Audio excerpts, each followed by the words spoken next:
वसुदेवसुतं देवं कंसचाणूरमर्दनं देवकी परमानन्दं कृष्णं वन्दे जगद्गुरुम्।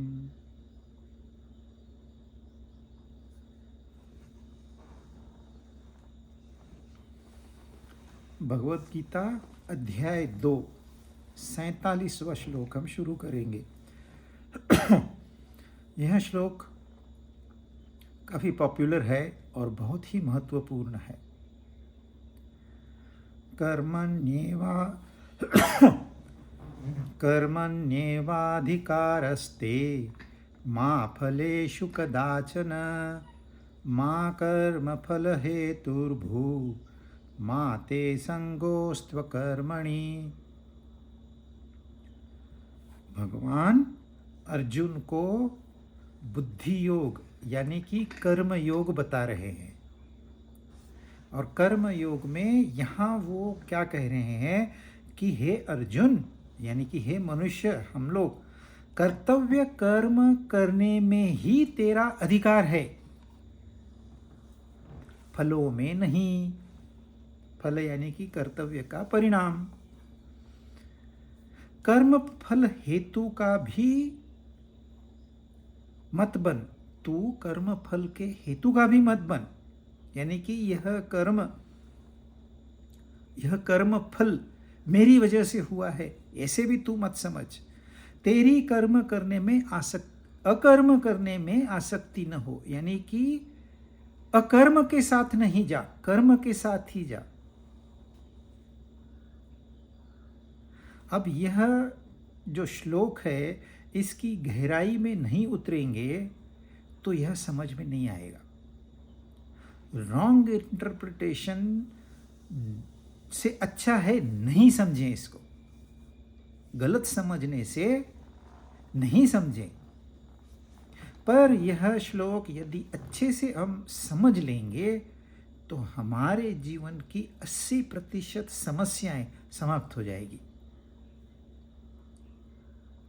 तो क्या कह रहे हैं? कर्तव्य कर्म करने में तेरा अधिकार है, कर्म करने में तेरा अधिकार है। कर्तव्य कर्म थोड़ा एडवांस हो गया। इसका यह मतलब है कि you are free to choose your action. 100% freedom भगवान ने मनुष्य को दिया है। वो करे या न करे, क्या करे, कैसे करे, कब करे, क्यों करे, this is totally left to man. परंतु फलों में तेरा बिल्कुल भी अधिकार नहीं है, 0%। कर्म करने में तेरा 100% अधिकार है, फल में तेरा 0% अधिकार है। यानी कि फल कभी मिलेगा, कैसा मिलेगा, फल और कर्म में क्या रिश्ता होगा, ये सब तूने सोचना भी नहीं है, क्योंकि वो तेरे दायरे के अंदर नहीं है। कर्म तेरे दायरे में है, फल तेरे दायरे में नहीं है। और कर्म फल का तू हेतु भी ये मत समझ कि यह कर्म फल जो मुझे मिला है मेरी वजह से मिला है। लोग कहते हैं जब कर्म फल ही नहीं चाहिए या कर्म फल पे हमारा अधिकार ही नहीं है तो हम कर्म ही क्यों करें? यह भी बहुत बड़ी भूल है। वो कहते हैं अकर्मणि, अकर्म में तेरी आसक्ति नहीं होनी चाहिए। यानी कि मैं नहीं करूंगा, क्यों करूं, मेरा क्या फायदा, यह सारी मूर्खता का लक्षण है।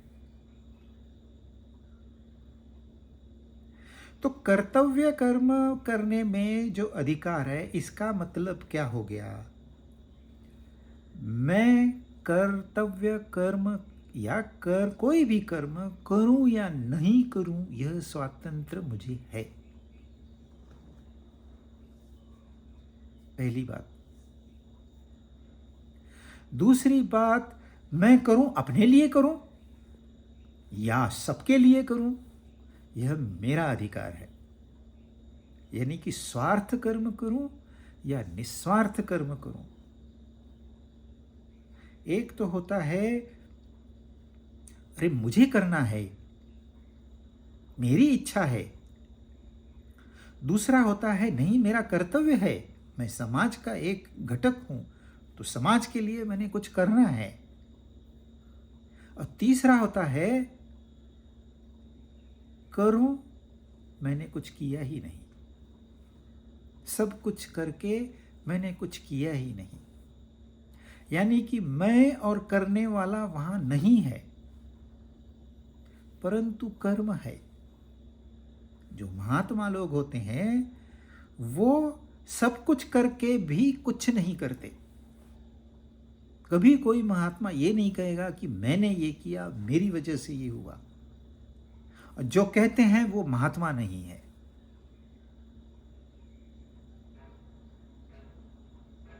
बाकी जो समाज के नर है, लीडर है, वह समाज के लिए काम करते हैं।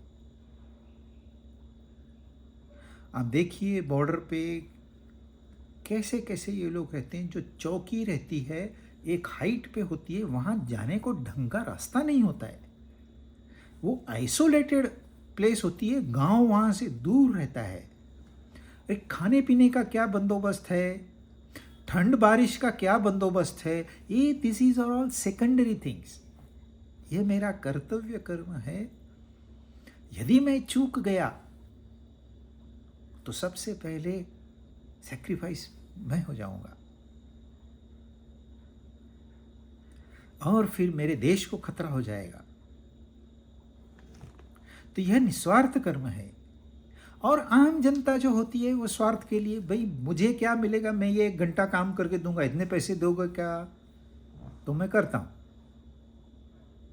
नेचुरल है, इसमें गलत सही का हम बात नहीं कर रहे हैं। यहां वो कह रहे हैं ये सारे कर्म तू कर सकता है, इसका अधिकार तुझे है। तू स्वार्थ कर्म कर, निस्वार्थ कर्म कर, परमार्थ कर्म कर, यह अधिकार तुझे है। कोई कहेगा मैं चोरी करूं, यह अधिकार तुझे है। कोई कहेगा मैं करप्शन करूं, यह अधिकार तुझे है। उसमें भगवान कभी इंटरफियर नहीं करते। हाँ, जब फल की बात आएगी तो पूरा अधिकार उनका है, फिर आपका नहीं अधिकार चलेगा। तो हमने ये समझना है कि मुझे यह अधिकार है, इस अधिकार का इस्तेमाल मैं कैसे करूं।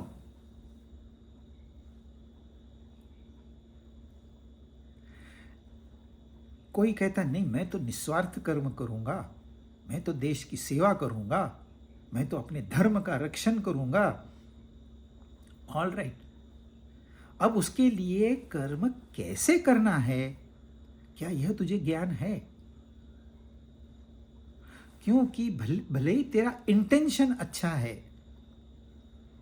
परंतु वह दक्षता नहीं है, वह बौद्धिक उन्नति नहीं हुई है अब तक, या उस कार्य के परिणामों का मुझे कोई पता नहीं है, यानी कि मैंने वहां बुद्धि का उपयोग नहीं किया है, तो फिर मेरा कर्म गलत हो जाएगा। परंतु उनका इंटरफियरेंस नहीं है। आपका इंटेंशन अच्छा है, फिर भी कर्म तो गलत हो सकता है। तो सही कर्म क्या है, मतलब कर्म क्या करना है, फिर उसमें सही राह कौन सी है, गलत राह कौन सी है, यह अधिकार आपको है। आप अपनी तैयारी करके मैदान में उतरिए या बगैर तैयारी के मैदान में उतरिए, ये फ्रीडम भी आपको है। अच्छा, प्रारब्ध के अनुसार भी कुछ कर्म हमारे सामने आके खड़े होते हैं। कोई परिस्थिति अनुकूल हो या प्रतिकूल हो, वह परिस्थिति जब निर्माण होती है तो उसका कारण प्रारब्ध होता है। एक मनुष्य ने जिंदगी भर करप्शन करप्शन करप्शन किया है, अब रिटायरमेंट का समय आ गया।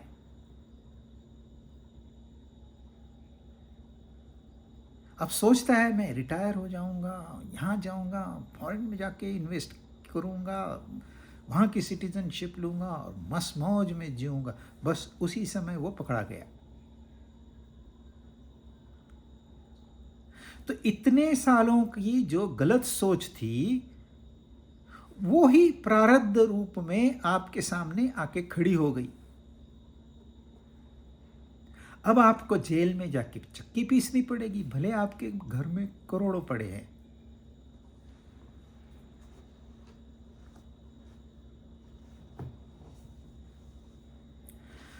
तो आपको इस प्रारब्ध को स्वीकार करना होगा और पुरुषार्थ भी करना होगा।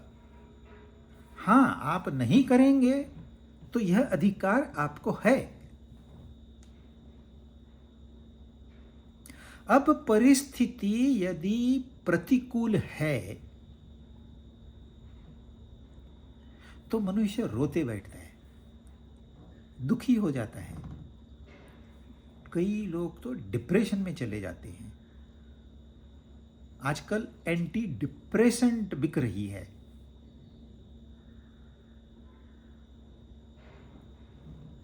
अरे भाई, यह जो परिस्थिति, यह जो प्रारब्ध आया है, देखो ये तो अपने ही कर्म, जो डेबिट बैलेंस था उसका हफ्ता है। ये आपने लोन लिया है, उसका रीपेमेंट तो करना है ना। आपको ग्रेस पीरियड मिला था, ग्रेस पीरियड खत्म हो गया। अब जब आपका इंस्टॉलमेंट पे करना है तो आप रो क्यों रहे हो? आपने खुश होना चाहिए कि भाई मेरे ऊपर कर्जा है, वो उतारने का समय है, मैं उतार दूं।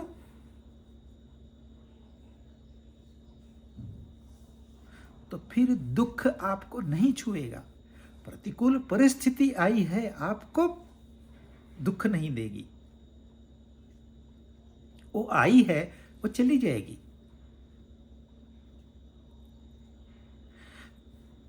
मनुष्य सुखी दुखी इसलिए नहीं होता कि उस परिस्थिति ने उसको कुछ चोट पहुंचाई है। मनुष्य दुखी सुखी होता है अपनी मूर्खता के कारण। परिस्थिति तो वो आनी ही है। आपके प्रारब्ध आपके सामने आके खड़े होने ही है। इसको कोई नहीं रोक सकता, स्वयं भगवान नहीं रोक सकते। अब दुखी होना है कि नहीं होना है, ये आपके ऊपर है। जिसने थोड़ा भी अध्ययन किया है वो तो कहेगा चलो यार, अपना कर्जा मिट गया। वो सामना करेगा, जो भी उसकी कीमत चुकानी है चुका देगा। परंतु मनुष्य दुखी होके अपना वक्त, कीमती वक्त बर्बाद करता है और उससे कोई पुरुषार्थ होता नहीं है। इसलिए फिर उसके सामने प्रतिकूल परिस्थिति खड़ी हो जाती है। फिर इस दुष्ट चक्र में वो फंस जाता है। तो प्रारब्ध कर्म के सामने खड़े होके पुरुषार्थ कैसे करूं, यह भी चॉइस आपके पास है। अब करिए मत करिए, this freedom is given to you, guaranteed. इसमें भगवान आके बिल्कुल खड़े नहीं होंगे। कर्म पे आपका पूरा अधिकार है। कर्म इंसान क्यों करता है? दो चीजें हैं। एक तो भाई मेरे जीवन का ध्येय है। जैसे हम भगवद गीता का जब अध्ययन करते हैं तो भगवद गीता को अपने जीवन में उतारना है। हमारी पूरी श्रद्धा है इस ग्रंथ पर, इसके अनुसार अपने जीवन को ढालना है। यह मेरा उद्देश्य है। तो मैं भी करूंगा अभ्यास में, दूसरों को भी कराऊंगा।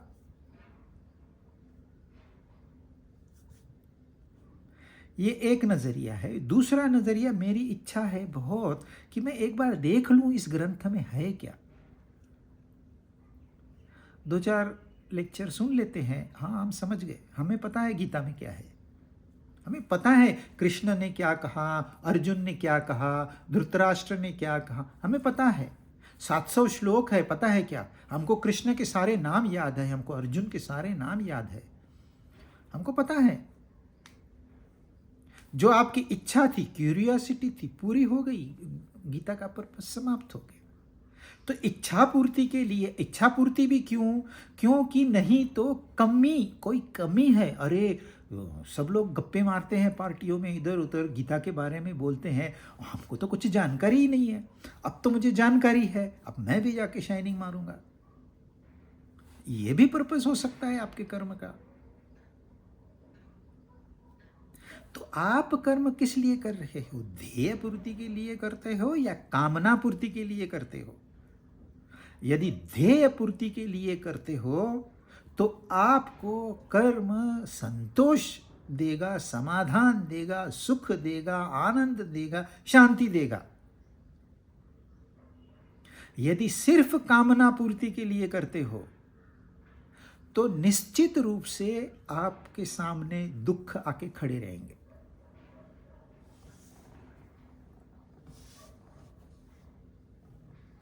तो मैं कर्म क्यों करूं,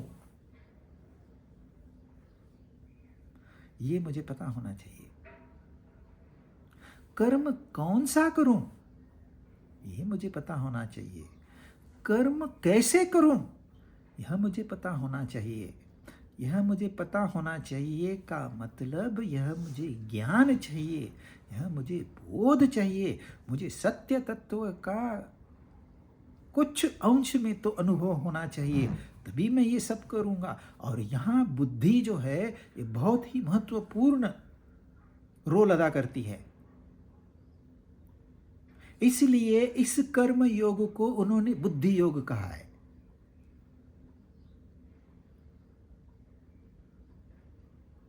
तो कर्म पर अधिकार है, इसका मतलब जो मन में आया किया, जो हमारी इच्छा है हम करेंगे। आप कौन होते हो पूछने वाले? हाँ, स्वातंत्र तो आपको है, आप अपने स्वातंत्र का जैसे चाहिए वैसे उपयोग करिए। जीवन आपका है, इसे कामयाब बनाइए, या मतलब और प्राणियों के जैसे इसको भी खत्म करिए, फिर अगले जन्म में फिर मिलेंगे, हुआ तो इस योनि में। But choice is yours. तो कर्म क्यों करना है, कर्म कैसे करना है, कर्म कब करना है, कौन से इसमें उपकरणों को इस्तेमाल करना है। हमारे पास बहुत सारे करण है, 10 इंद्रियां हैं, मन है, बुद्धि है, एक से एक भारी करण दिए है। मनुष्य को जो मिला है ना, वो दूसरे प्राणियों को सपने में भी नहीं मिलेगा। तो इसका इस्तेमाल कैसे करें? हम आँखों का इस्तेमाल कैसे करें, हम पैरों का इस्तेमाल कैसे करें, हम वाणी का इस्तेमाल कैसे करें, इस मन का इस्तेमाल कैसे करें। यह मन आपको एक क्षण में स्वर्ग पहुंचा सकता है, एक क्षण में नरक में पहुंचा सकता है। आप कहाँ जाना चाहते हो? यदि आप चाहते हो, लोग कहते हैं हम चाहते तो स्वर्ग है, मिलता नरक है। नहीं, आप थोड़ा सोचिए, आपने नरक चाहा इसलिए आपको नरक मिला। जब मैं दूसरे का बुरा चाहूंगा तो नरक मुझे मिलेगा।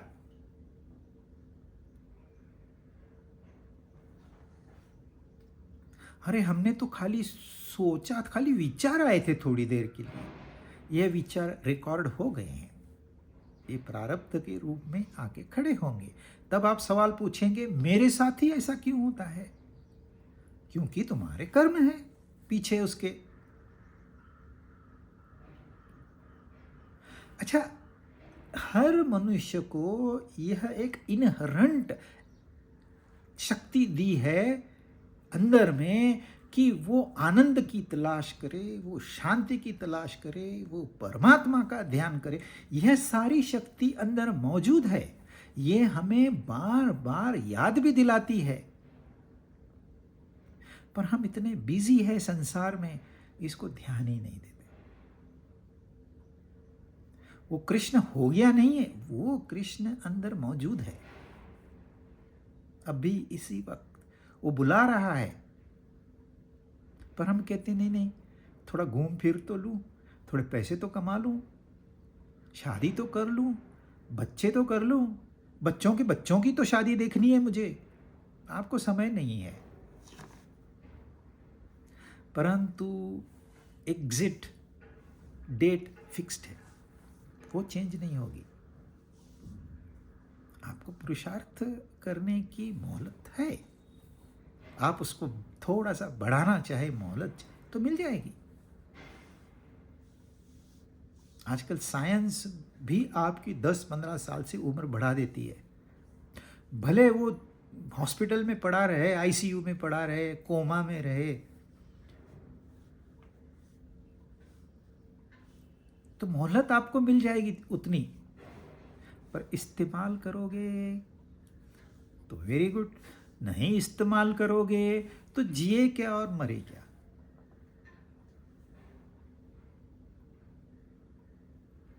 आप बड़ी महंगी टिकट लेके हवाई जहाज पकड़ के दूसरी कंट्री में गए, जाने के बाद बीमार होके एक रूम में बैठे, रिटर्न टिकट था फिक्स्ड, रिटर्न आ गए, क्या किया आपने।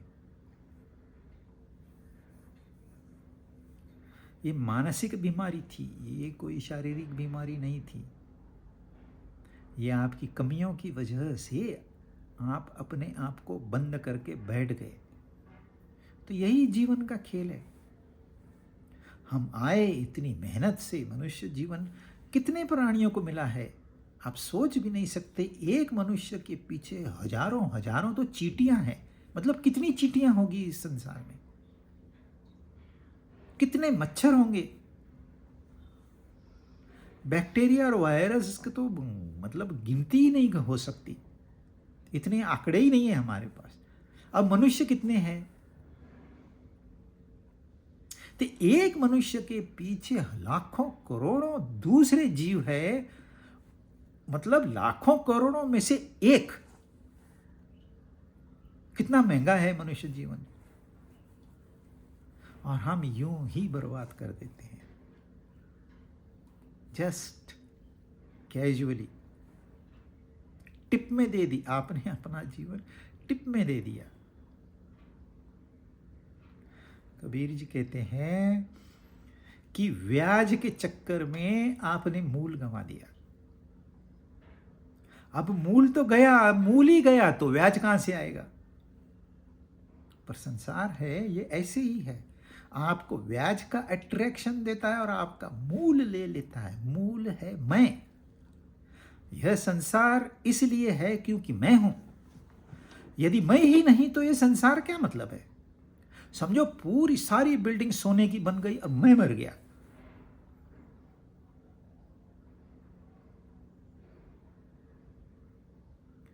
तो चॉइस तो है, वेरी ट्रिकी चॉइस है। जीवन बर्बाद करूं या सफल बनाऊं, चॉइस मेरा है। अच्छा मैं बर्बाद करूंगा, आपको क्या, करिए। फल का वैसे ही अधिकार आपका नहीं है।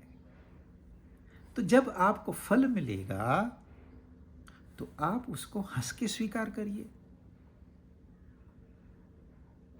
हो सकता है मनुष्य योनि से नीचे वाली योनियां मिले, उसको स्वीकार करिए, क्योंकि आपने कहा है मेरा जीवन है, जैसे मैं चाहूंगा वैसे जीऊंगा, तो फल भी वैसा मिलेगा। आप सोचिए, एक मनुष्य कहता है नहीं करूंगा, मैं कुछ कर्म करूंगा ही नहीं, मेरा चॉइस, मैं, मेरे पास सब कुछ है, एक नली मुंह में लगाऊंगा, एक नली नीचे से निकालूंगा, सोखते रहूंगा, मैं जिंदगी भर नहीं उठूंगा। अरे 2 दिन इंसान घर में नहीं रुक सकता, जिंदगी भर क्या आप बैठोगे। Work is man's great function. यह कर्म करता है ना, तभी यह जानकारी होती है कि जीवन है। इस कर्म की वजह से हम सिर्फ इस प्लैनेट की बात कर रहे हैं, इस वसुंधरा की बात कर रहे हैं जिसके ऊपर हम है। यहाँ कर्म ही जीवन है, जीवन का अर्थ ही है, ही इज अलाइव, यानी कि कुछ कर रहा है तभी तो वो है। कोमा में पड़ा है, वो है कि नहीं है, बराबर है।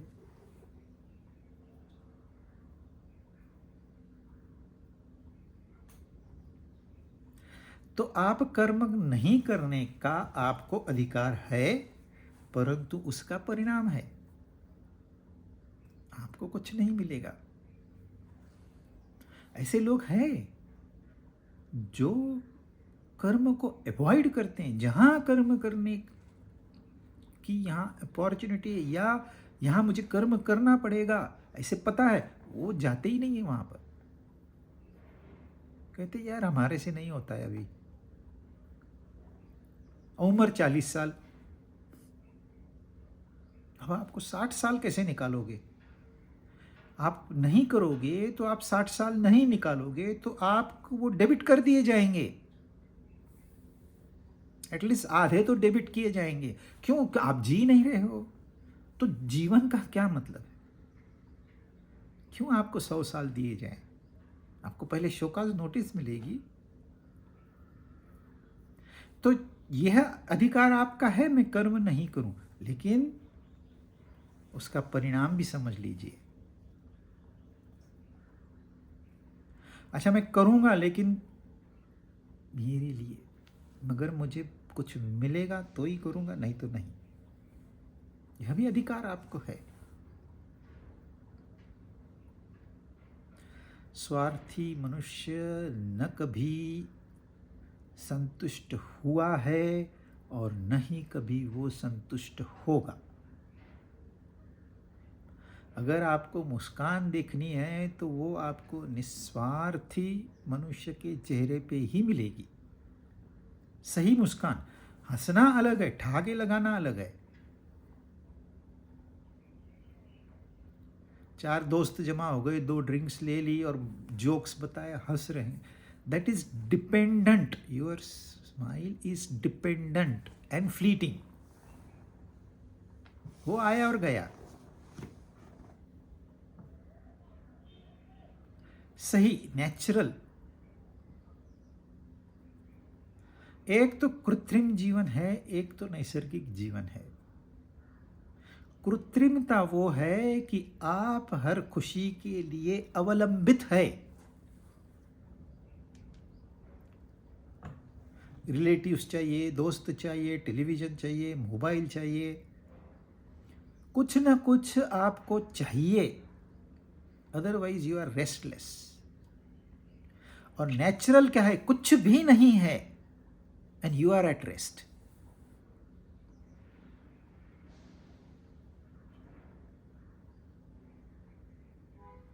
तो आपको स्वार्थी कर्म करना है, वो अधिकार आपको प्राप्त है, पर परिणाम आप 24 घंटे में से 2 घंटे तो हंस के बिताओगे, पर फिर चैन से नींद नहीं मिलेगी। तो यू वांट 2 आवर्स और ऑल 24 आवर्स। जो महात्मा होता है कहता है पूरे 24 घंटे, नो कॉम्प्रोमाइज, 23 नो। और आम मनुष्य उसको थोड़ी सी खुशी मिल गई, बोलता है आई एम वेरी हैप्पी, पर उसका हैप्पीनेस जितने टाइम बोला मुंह मोड़ा, हैप्पीनेस का समाप्त भी हो गया। तो चॉइस इज योर्स। फिर आप कर्म करने के काबिल हो या न हो, काबिलियत आपने जांची कि नहीं जांची? आप इतना बड़ा प्रोजेक्ट ले सकते हो क्या? क्या आपके पास क्वालिफिकेशन है? क्या आपको अनुभव है? क्या आपके पास वो बुद्धिमत्ता है? क्या आपके पास कैपिटल है? क्या आपके पास ट्रस्ट करने वाले अपने लोग हैं? You got to examine. स्वातंत्र तो है, चादर छोटी और पैर बाहर है। तो सोच समझ के नहीं लेंगे प्रोजेक्ट तो क्या होगा, प्रोजेक्ट फेल हो जाएगा। अब प्रोजेक्ट क्यों फेल हुआ, आपने तो इंटेंशन आपका बहुत अच्छा था कि ये आइडिया है, इससे मैं ये प्रोडक्ट बनाऊंगा, लोगों को बेचूंगा, मुझे भी मुनाफा मिलेगा, लोगों को भी बहुत फ़ायदा होगा। आपका इंटेंशन बड़ा अच्छा है, पर कर्म कैसे करना है, व्हाट इज राइट एक्शन, वो अभ्यास नहीं किया, होमवर्क नहीं किया, कॉपी करके पास होना चाहते हैं। लगेगा हम पास हो गए, पर आप पास नहीं हुए हो, आप फेल्यूअर ही हो। फिर एक कागज खाली उसमें परिवर्तन हो गया है, बाकी कुछ नहीं हुआ। तो कॉपी करके पास होना, ये कोई पास होना है?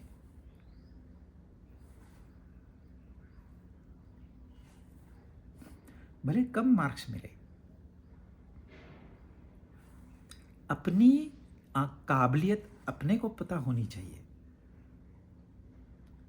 दूसरे कुछ भी कहे, सर्टिफिकेट दिखा के दूसरों की तारीफ आपको मिलेगी, बट जीवन में तो आप कई बड़े क्वालिफाइड लोग छोटे छोटे प्रोजेक्ट डालते हैं और फेल हो जाते हैं।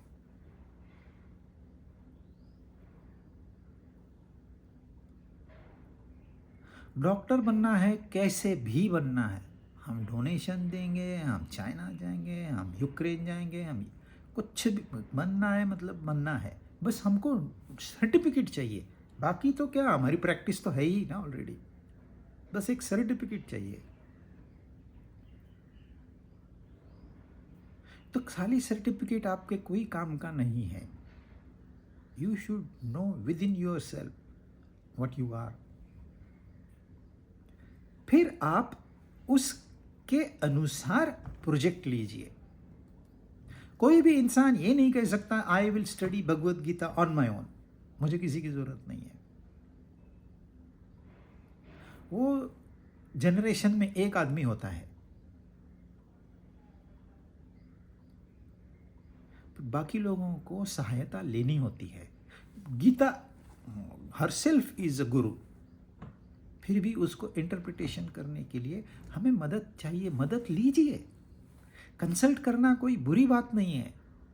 आपने प्रोजेक्ट डाला, आपको पता है इस क्षेत्र का ज्ञान मुझे नहीं है, आप हायर कीजिए, बाहर से लाइए। That is right action. पर मैं करूंगा, मैं यहां खड़ा हो गया तो एक्शन गलत हो गई। तो कर्म के फल क्या क्या हो सकते हैं? आज आपने पुरुषार्थ किया है, आपने बड़ी मेहनत की है, भले आपको इंक्रीमेंट नहीं मिला, प्रमोशन नहीं मिला, अनुभव तो मिला। दूसरे ने 6 घंटे का काम किया 8 घंटे में, आपने 12 घंटे का काम किया 8 घंटे में, तो आपका अनुभव दुगना हो गया। भले वो उस जान पहचान है उसकी, बॉस के साथ में इंक्रीमेंट उसको मिला, तुम्हें नहीं मिला, अरे लेकिन अनुभव, उसकी कीमत कितनी है और इंक्रीमेंट की कीमत कितनी है? उसको पीनट मिले हैं, जो तुम्हें मिला है वो तो हीरे मिले हैं, उसको मिट्टी मिली है। अब इस अनुभव के आधार पर आप क्या कुछ नहीं कर सकते। जो आपको सीख मिली एग्जैक्टली डबल।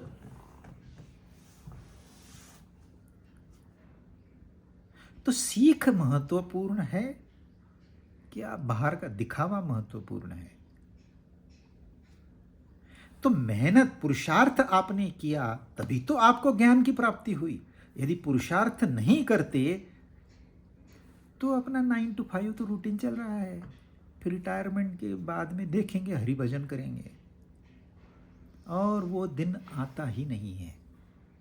लोग कहते हैं हम रिटायरमेंट के बाद में योगा करेंगे, भगवत गीता करेंगे, भागवत पढ़ेंगे, सब करेंगे, वो दिन उनके जीवन में आता ही नहीं है। कारण ऐसे ऐसे बताएंगे, अरे मुझे पढ़ना तो है लेकिन मेरे पास ये नहीं है, ग्रंथ ही नहीं है, कैसे पढ़ूं? अच्छा ये मैं देता हूं तुझे अपनी कॉपी, अब पढ़। 6 महीने के बाद पूछे पढ़ा? नहीं पढ़ा नहीं, क्योंकि मुझे ये पता नहीं है इसको शुरुआत कैसे करनी है, उसके लिए कुछ प्रिपरेटरी कुछ पूजा वगैरह करनी होती है क्या, वो मुझे पता नहीं। अच्छा तो 6 महीने क्या करता रहा? पर वो इंसान हिलेगा ही नहीं। क्यों? क्योंकि उसने 8 घंटे में 4 घंटे का ही काम किया था, तो उसको वो अनुभव आया ही नहीं, वो ज्ञान प्राप्त हुआ ही नहीं, जो कि जिसके आधार पर हम ऊपर चढ़ सकते हैं, वो आधार ही नहीं मिला उसको। तो पुरुषार्थ आप करिए या मत करिए, पर फल तो है। ऐसी यूं ही कामयाबी नहीं मिलती, उसकी कीमत चुकानी होती है। तो एक साइड में है कर्म, दूसरी साइड में है फल। इस साइड में, इस डिपार्टमेंट में you are the total boss. इस डिपार्टमेंट में you are not suppose to interfere. Balance sheet देखा जाएगा, पहले के बैलेंस शीट तुलना किए जाएंगे, अपेक्षा क्या थी, टारगेट क्या था, इस सब का कैलकुलेशन होने के बाद आपको रिवार्ड मिलेगा या पनिशमेंट मिलेगी। पर आप ये नहीं पूछ सकते कि ऐसा क्यों, नहीं पूछ सकते, वह अधिकार आपको नहीं है। स्पष्ट स्पष्ट कह रही है गीता, कर्मण्येव अधिकार अस्ति मा फलेषु कदाचन। दो सेपरेट डिपार्टमेंट है, यहां आप इंटरफियर नहीं करोगे। यह जैसे आपको देगा वैसे आपको स्वीकार करना होगा। There is no choice. महाकर्म फल हेतुर्भु, कर्म फल का हेतु भी मत बन। आपने बहुत पुरुषार्थ किया, आपके विभाग तो कर्म का विभाग है, आपने बहुत पुरुषार्थ किया, बहुत यज्ञ किए, बहुत दान किए, बहुत तप किए, तो नेचुरली वो तो जो फल का विभाग है वो तो टोटली इम्पार्शियल है, तो वहां से फल तो आएगा ही, वो मीठा आएगा, क्योंकि आपका पुरुषार्थ वैसे है।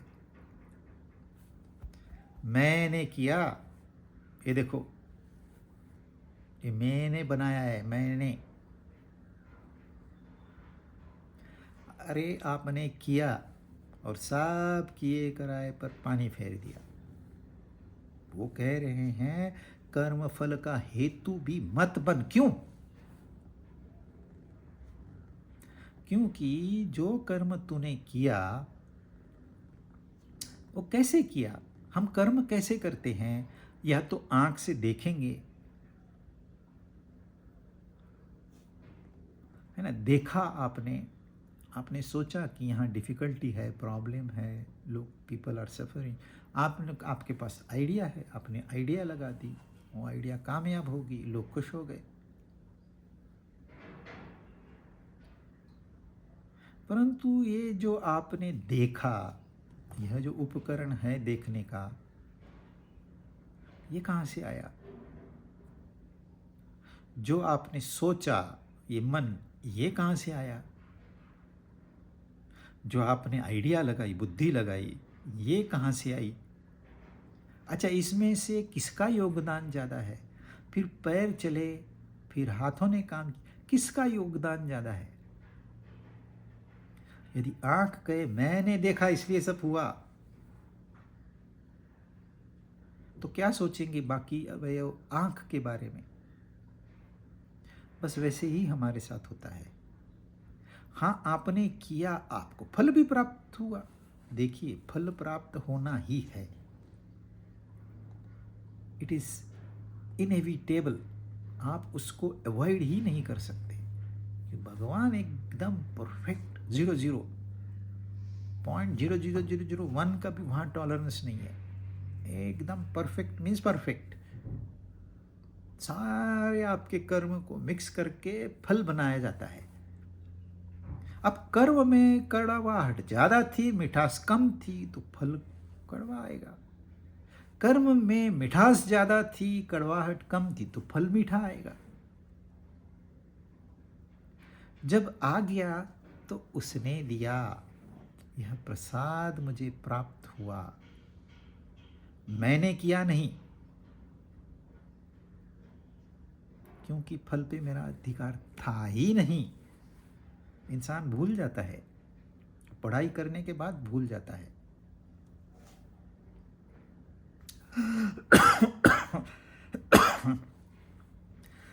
मां ते संगोस्त्व कर्मणि अकर्मणि। ये भी मत सोच कि जब फल ही मेरे हाथ में नहीं है तो मैं कर्म ही क्यों करूं। इसका परिणाम हमने डिस्कस किया है ऑलरेडी। तो कर्म विभाग आपके पास है, फल विभाग आपके पास नहीं है। यहां दो ही विभाग है, कर्मण्येव अधिकारस्ते मां कर्म और अकर्मण मत कर। और फल की ऊपर तेरा अधिकार नहीं है, और कर्म फल के हेतु भी तू मत बन, उसका हेतु भी मत बन फल का। तो दो विभाग है, एक विभाग में यू आर द बॉस, दूसरे विभाग आपका क्षेत्र नहीं है, वो आपके दायरे में ही नहीं है, वो आपके दायरे से बाहर है। तो कितना अपना काम कम हो गया, फल की चिंता ही नहीं करनी, सिर्फ कर्म करते रहना है। और वो उसकी जिम्मेदारी है, उसके ऊपर छोड़ दो ना। हाँ, उसको गलती करने दो, आसान हो जाएगा, पूरा जीवन आसान हो जाएगा।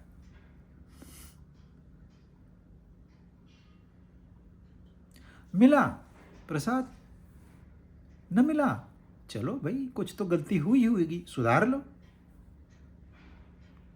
क्या है जीवन, जीवन का मकसद ही क्या है। लोग बड़ी बड़ी बातें करते हैं, you must realise the God, realise the self, निर्वाण होना चाहिए, वैकुंठ लोक जाना है, गोलोक जाना है, यहां जाना वहां जाना। अरे कहीं नहीं जाना, यहां अभी जो तुझे पाना है पाले। गांव में चली जाइए, कीचड़ में बच्चे खेलते हैं, क्या मकसद है। अरे शर्ट भी नहीं है उनकी, एक चड्डी पहन के वो कीचड़ में खेल रहे हैं, मौज में मस्ती में, उनको दुख पता ही नहीं है। जाएंगे, भोजन तैयार होगा, खा के सो जाएंगे, क्या मकसद है। अननेसेसरीली बड़ी बड़ी बातें करते हैं, छोड़ दो ना उसके ऊपर, वो कर लेगा, तुम अपना कर्तव्य करते रहो। खाली ये एक विचार, आधे टेंशन्स आपके गए, क्या मिलेगा, कैसे मिलेगा, कब होगा, क्यों होगा। अरे छोड़ दो, जस्ट लिव, जस्ट नैसर्गिक जीवन जीना। हम कृत्रिम जीवन जीते हैं, इसलिए सारी समस्याएं हैं। कहने को कहते हैं अमेरिका बहुत बड़ा देश है, बहुत बड़े रोड है, बहुत बड़ी गाड़ियां हैं, बहुत बड़े अरे लोग भी बड़े बड़े हैं वहां तो, और उनके दुख बड़े हैं, वो नहीं दिखाई देते आपको।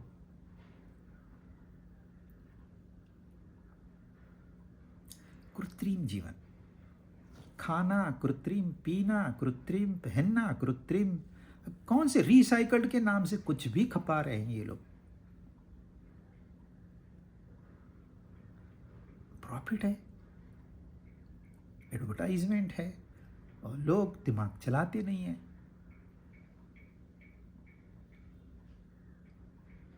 पर ये कामयाबी नहीं है, कामयाबी ये है आपने सारे कर्म कर दिए, आप मुक्त हो गए सीधे।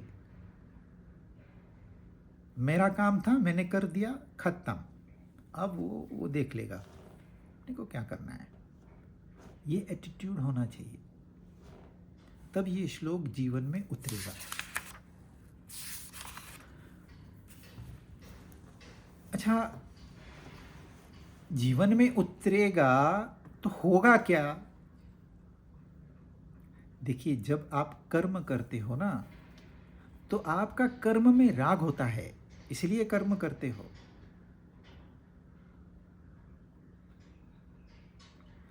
परंतु इस राग की वजह से आगे चल के समस्याएं खड़ी होती है। यह राग यदि निकल जाए कर्म से, तो कर्म आपको सीधे स्वर्ग पहुंचा देगा।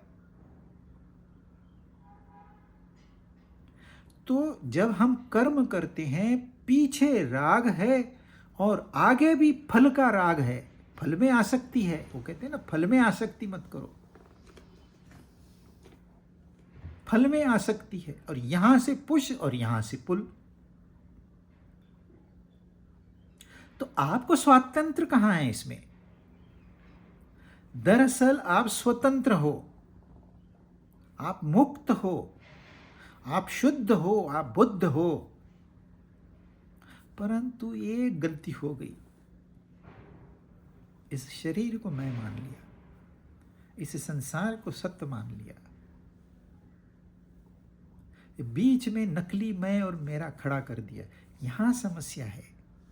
और ये श्लोक कहता है कि यह जो आपका राग है ना, बस इसको त्याग दो, बस और कुछ नहीं करना, बाकी सब ऑटोमेटिक हो जाएगा। एक बार राग निकल गया, एक बार वो जो कीड़ा था वो निकल गया, तो आप शुद्ध हो। और क्या चाहिए? इसी को तो मुक्ति कहते हैं। अब आप बंधन में नहीं हो। पहले बंधन में थे, मुझे ये चाहिए, मुझे वो चाहिए, मुझे बड़ी गाड़ी चाहिए। अरे पड़ोस वाले ने कार ली, तू परेशान होता है, साल भर फिर ओवर टाइम करता है, जमा करता है, लोन लेता है। तू भी गाड़ी लेके आता है। जब तू गाड़ी लेके आता है 2 दिन तो बड़ा खुश है, तीसरे दिन उसने बड़ी गाड़ी ले ली, फिर तू नाराज हो गया। अरे तूने गाड़ी ली है, मेहनत करके ली है तूने, तो इस गाड़ी, जब तक गाड़ी है तब तक खुश होना चाहिए ना। तेरे पास गाड़ी है, पर नहीं, उसके पास बड़ी गाड़ी है। ये समस्या है। हम अपने अंदर झांक के नहीं देखते, बाहर ही देखते रहते हैं। ये समस्या है। तो ये फॉर्मूला उसको हैंडल करेगा। 48 योगस्थ कुरु कर्माणि संगम त्यक्त्वा धनंजय सिद्ध सिद्ध्यो समो भूत्वा समत्वं योग उच्यते। हे धनंजय, तू आसक्ति का, संग का, अटैचमेंट का, बंधन का त्याग कर दे। सिद्धि असिद्धि ये दोनों सेम ही है, दोनों ही बंधनकारक है। तो इसमें तू डिफरेंशिएट मत कर, सम हो जा। योग में स्थित होके कर्म कर। अपने ध्येय के प्रति पूरी ईमानदारी रखने वाले को भक्त कहते हैं। तो उस भक्ति में कर्म कर, क्योंकि समत्व ही योग कहा गया है। तो योग क्या है? भगवत गीता शुरू से लेके आखिरी तक योग की बात करती है। विषाद हुआ अर्जुन को, उसको उन्होंने योग बना दिया, अर्जुन विषाद योग। आखिरी में कहेंगे मोक्ष संन्यास योग। यहां कह रहे हैं सांख्य योग, कर्म योग, ध्यान योग, भक्ति योग। सब कुछ योग है गीता में। गीता है ही योग। पर यह योग क्या है? यहां वो कहते हैं समत्व ही योग है,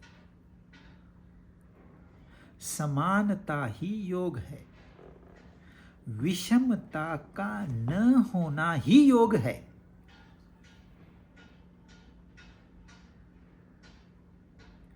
दूसरी जगह वो कहेंगे दुख के साथ जो तुम संयोग करके बैठे हो, उसका वियोग ही योग है।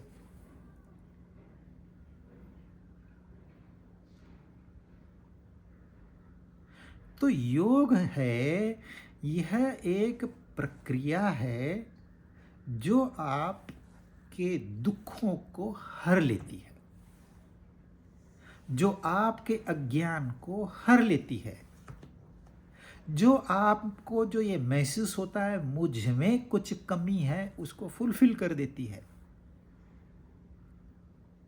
जिस मूर्खता से आप जीते हो उस मूर्खता को वो समाप्त कर देती है। तो यदि आपका ध्येय है कि मुझे जीवन भर आनंद में रहना है, कोई मुझे झंझट नहीं चाहिए, no tension, no stress, no strain, तो ये हो गया आपका ध्येय। इस जो भी आप करोगे इस ध्येय के प्रति करोगे तो आप जो भी करोगे उसको योग कहा जाएगा।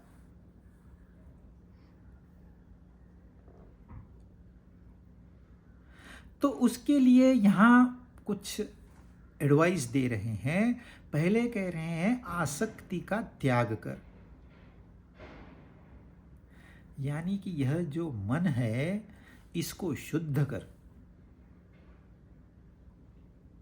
फिर कहते हैं सिद्ध सिद्ध्यो सम भूत्वा, सम होकर सिद्धि असिद्धि को दे, यानी कि डिस्क्रिमिनेट कर, विवेक कर, यानी कि ये बुद्धि का कार्य है। और फिर कह रहे हैं योग में स्थित होके कर्म कर,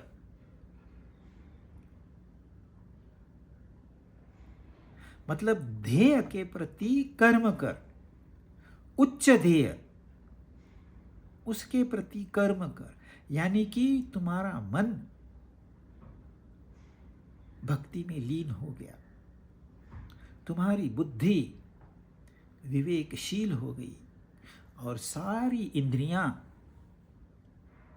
ध्येय के प्रति सजग हो गई, योग हो गया। कौन सा कठिन है? और हमारे पास है क्या? ये इंद्रियां, मन और बुद्धि, इनसे ही सारे दुख उत्पन्न होते हैं, इनसे ही सारे सुख उत्पन्न होते हैं। और इनके जब ये नहीं होते हैं तो जो स्थिति रहती है उसको आनंद की स्थिति कहते हैं। मैं हूं पर ये सब नहीं है।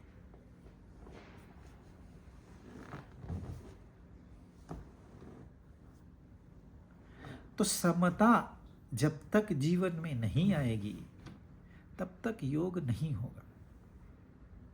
हमारे जीवन में विषमता है, हम देखते हैं ये काला है ये गोरा है, वस्तुतः कोई आवश्यकता नहीं है।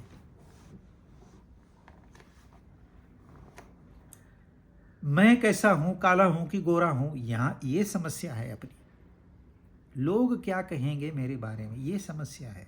और वो ही हम, वही प्रतिबिंब सामने होता है। क्या फर्क है काले और गोरे में? यदि काले नहीं होते तो कोई भेद ही नहीं था, यदि गोरे नहीं होते तो कोई भेद ही नहीं था। परंतु यह संसार ऐसे नहीं बना है, तो फिर आपको चैलेंज क्या है? आप करोगे क्या अपने जीवन में? क्या ऐसे ही बैठने के लिए आए हो? कुछ तो एक्सप्लोर करोगे, कुछ तो सीखोगे, कुछ अपनी उन्नति करोगे, उस जो परम ध्येय है उसको प्राप्त होगे। हो सकते हैं, हर मनुष्य को वो अधिकार है, कर्मण्येव अधिकारस्ते, तो उसमें ये भी आ गया परम ध्येय प्राप्त करना। तो ये अपना बर्थ राइट है, आनंद होना प्राप्त करना, शांति को प्राप्त करना, समाधान मिला, संतोष, ये अपना अधिकार है। ये सपना नहीं है, ये अपना मूल स्वरूप है। अधिकार भी छोड़ दो, ये अपना मूल स्वरूप है। That is what we are. पर आंख तो बाहर देखती है, क्योंकि वो बाहर की पदार्थों से बनी हुई है। कान तो बाहर का सुनते हैं क्योंकि वो बाहरी पदार्थों से बने हुए हैं। पैर तो बाहर ही दौड़ते हैं क्योंकि वो बाहरी पदार्थों से बने हुए हैं। ये मेरे से भिन्न है, मैं इनसे नहीं बनता। हाँ, ये जी रहे हैं मेरी वजह से। यह आत्म तत्व मौजूद है, इसलिए तो आंख देख पाती है, नहीं तो कैसे देख पाएगी? ये तो जड़ है स्वयं। प्रेम और करुणा का अनुभव कैसे आता है मनुष्य को? नफरत का अनुभव कैसे आता है मनुष्य को? कितने भिन्न है दोनों अनुभव। पर यह अनुभव आता किसको है?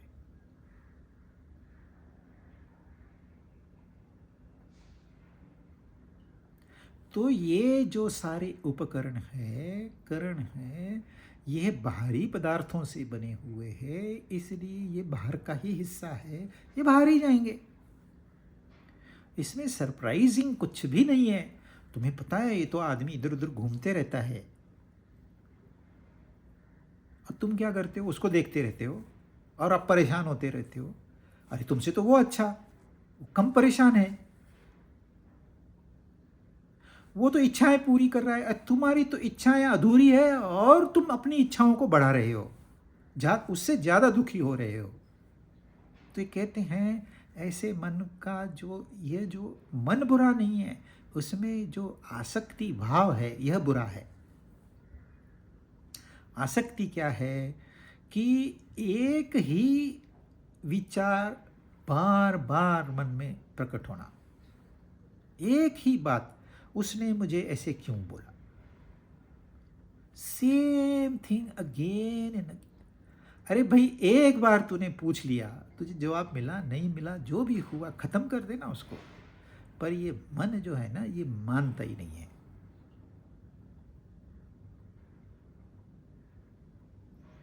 बुरी आदतें सिर्फ नहीं, जो अच्छी आदतें हैं ना, उसमें भी मन आसक्त हो जाता है। और जहां धर्म की बात आएगी तो पूछो ही नहीं, ऐसे आसक्त हो जाएंगे कि जीवन में और कुछ है ही नहीं, मेरा धर्म सबसे महान धर्म है। इसका क्या मतलब हुआ? जब आप राग पैदा हुआ ना, तो द्वेष भी पैदा हुआ। दूसरे धर्म कोई धर्म है?